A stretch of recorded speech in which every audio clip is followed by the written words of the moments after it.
Lundi, ce sera les 80 ans de la libération des camps d'extermination nazis, dont celui d'Auschwitz-Birkenau, un camp libéré par les troupes soviétiques. 1,2 million juifs furent exterminés dans ce camp, 900 000 dès leur arrivée. Invité de ce journal, Jean-Marie Montali, réalisateur du film documentaire Pourquoi visage de la Shoah. Nous sommes à l'avant-veille des 80 ans de la libération des camps d'extermination nazis, dont celui d'Auschwitz-Birkenau en Pologne. 1,2 million juifs furent exterminés du printemps 1942 à la fin 1944. Près de 900 000 furent gazés sans être jamais entrés dans le camp. 400 000 hommes et femmes ont été détenus entre 1940 et 1945 et la moitié y sont morts. Bonjour Jean-Marie Montali, vous êtes le réalisateur du film documentaire Pourquoi visage de la Shoah avec Stéphane Krauss et on regarde tout de suite un extrait de la bande-annonce. Et 200 par wagon. Les gosses, ils étaient à la hauteur du nombril des adultes. On était entassés comme... Je ne peux pas vous décrire. On étouffait là-dedans, hein, la chaleur qu'il faisait. On n'avait rien à manger.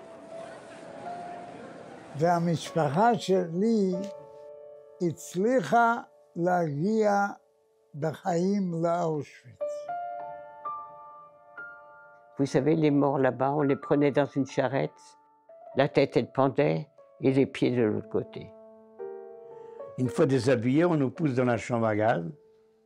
J'ai connu l'enfer des morts vivants.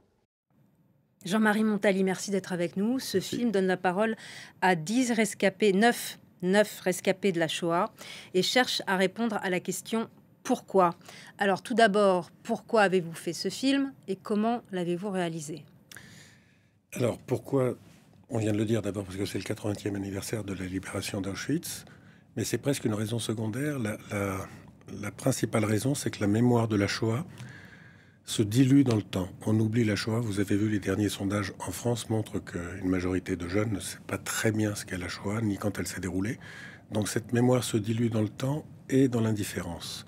Donc c'est très important. Si on oublie 6 millions de tués innocents juifs pendant la Shoah, ça serait comme les tuer une deuxième fois. Et puis l'autre chose aussi peut-être, c'est que depuis, et pas seulement depuis le 7 octobre, mais depuis quelques années, on assiste en France à une résurgence de l'antisémitisme. Donc c'est bien aussi de rappeler dans un film où peut mener l'antisémitisme. Et on le sait depuis 1945. Quelles difficultés vous avez rencontrées? Alors la première difficulté, et qui a été d'ailleurs la seule, ça a été d'essayer d'intéresser des télévisions. Notre projet n'intéressait personne. En tout cas, on n'a pas su intéresser les télévisions, ni trop les producteurs. En revanche, avec les rescapés, on n'a eu aucune difficulté parce qu'ils sentaient l'urgence de parler. Plusieurs d'entre eux dans le film n'ont jamais parlé.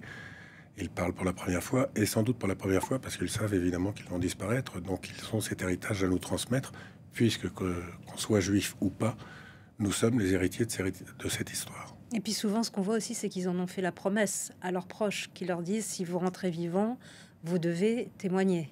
C'est très important pour eux de témoigner, d'autant que pendant plusieurs années, peut-être même pendant plusieurs décennies, on ne les a pas écoutés, on ne les a pas entendus, on ne les a pas laissés parler. Donc ils se retrouvaient seuls avec cette douleur.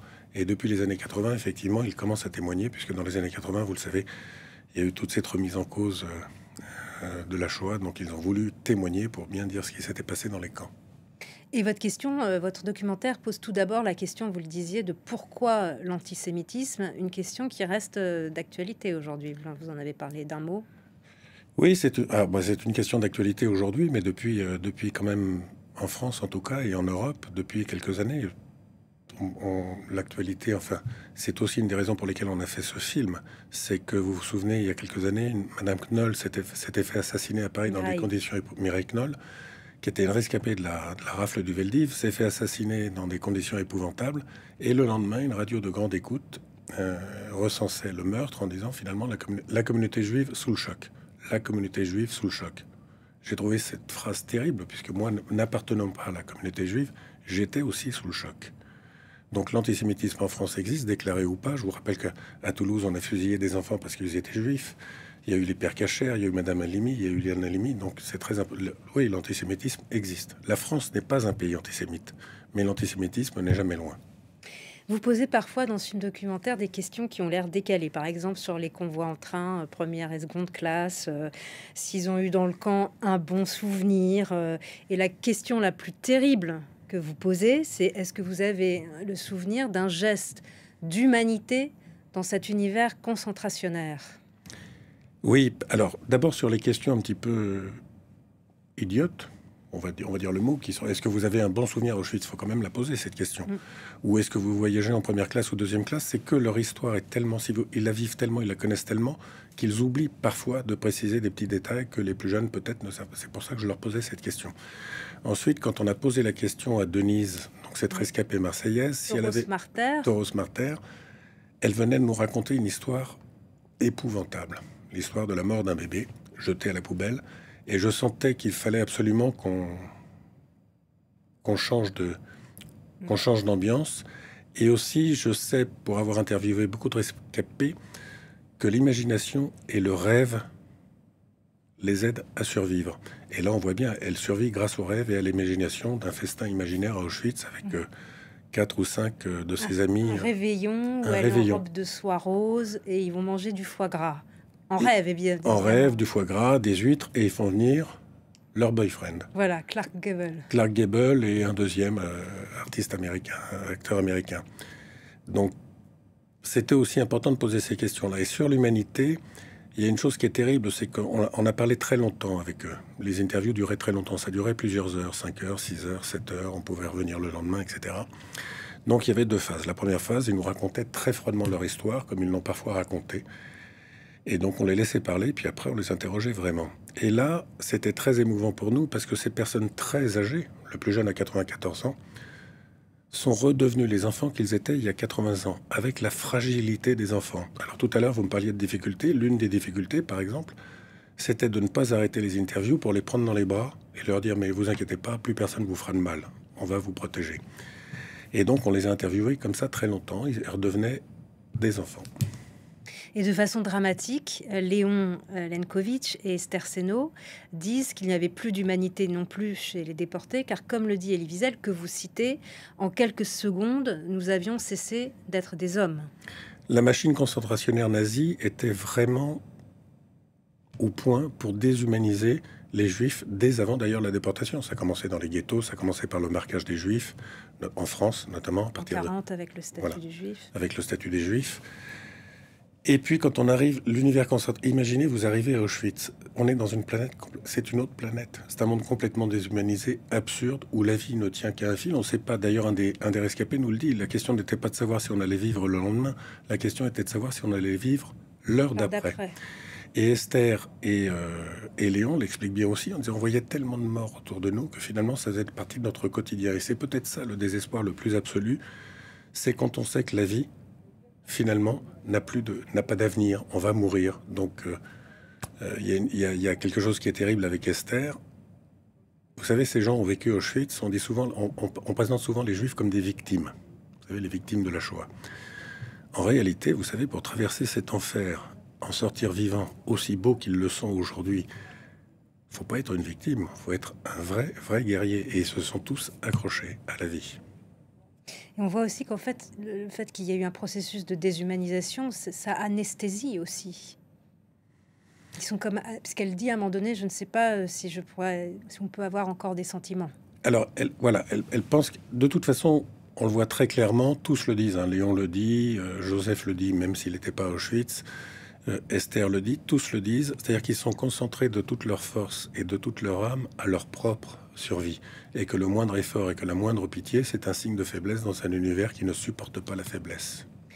Est-ce qu'à la fin de ces témoignages et de ce film, vous avez la réponse à la question pourquoi?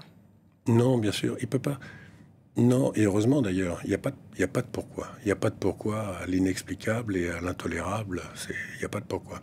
Mais le pourquoi, c'est pourquoi les Juifs, mais c'est aussi, ça nous interroge aussi, c'est pourquoi l'indifférence du plus grand nombre. À l'époque de la Shoah, quand on a commencé les mesures anti-juives, pourquoi l'indifférence du plus grand nombre de la population européenne? Parce que si les indifférents ne sont pas coupables du pire, ils laissent quand même le pire advenir. Et on parlait tout à l'heure de cette difficulté qu'ils ont de témoigner.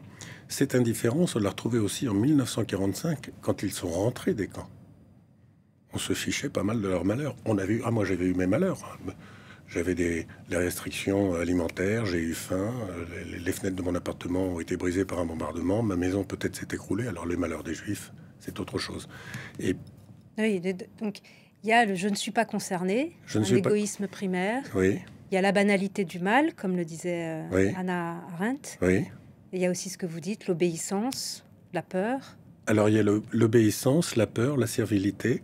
Et puis si on revient à cette indifférence avant, pendant et après la guerre, c'est peut-être aussi nous mettre, nous, face à nos responsabilités, c'est-à-dire les populations non juives, face à nos responsabilités, parce que finalement, avec la déportation des Juifs, l'arrestation, le marquage, la déportation et l'extermination des Juifs, ça nous met face à notre indifférence et ce qu'elle a provoqué. Ça nous met face à ce qu'était l'occupation des pays européens et la collaboration. Il y a aussi du côté des nazis la jouissance perverse parmi les raisons. Ce film est présenté sous forme de séquences qui répondent à une question et ces séquences, elles sont entrecoupées de dessins et de musique. Comment vous les avez choisies? Alors, on parlait de 9 personnages. Je pense qu'en fait, il y en a 11, moi, dans ce film. Donc, les 9 témoins qui nous parlent. Le 10e personnage, c'est la musique. Et le 11e, ce sont les dessins. La musique a été composée dans les camps de concentration par des musiciens juifs. Et les partitions ont été retrouvées et elles ont été composées par Elios Azoulay, qui nous fait donc la musique du film. Les dessins, les illustrations... Oui, les dessins. Les dessins sont terribles et ils sont en même temps très très beaux et ils racontent eux aussi une histoire, depuis le marquage des Juifs jusqu'à l'extermination et les fours crématoires. Et c'est d'un artiste qui s'appelle Shlomo Selinger, qui est lui-même rescapé des camps et qui après la guerre a eu une amnésie totale. Il se souvenait plus de rien pendant plusieurs années. Et la mémoire lui est revenue dans ses cauchemars, comme bien souvent, et le matin il dessinait ses cauchemars. Et ces cauchemars, c'était la déportation. Et donc il nous a donné très gentiment ses planches pour illustrer le dessin, pour illustrer le film. Le film. Dernière question, quel est l'avenir de ce film justement et comment va-t-il être diffusé? Alors, il va être diffusé une première fois le 27 à Chalon-sur-Saône, au Mégarama de Chalon-sur-Saône. Ensuite, il y a plusieurs salles de cinéma à Paris qui vont le diffuser. Donc, il y a l'Épée de bois.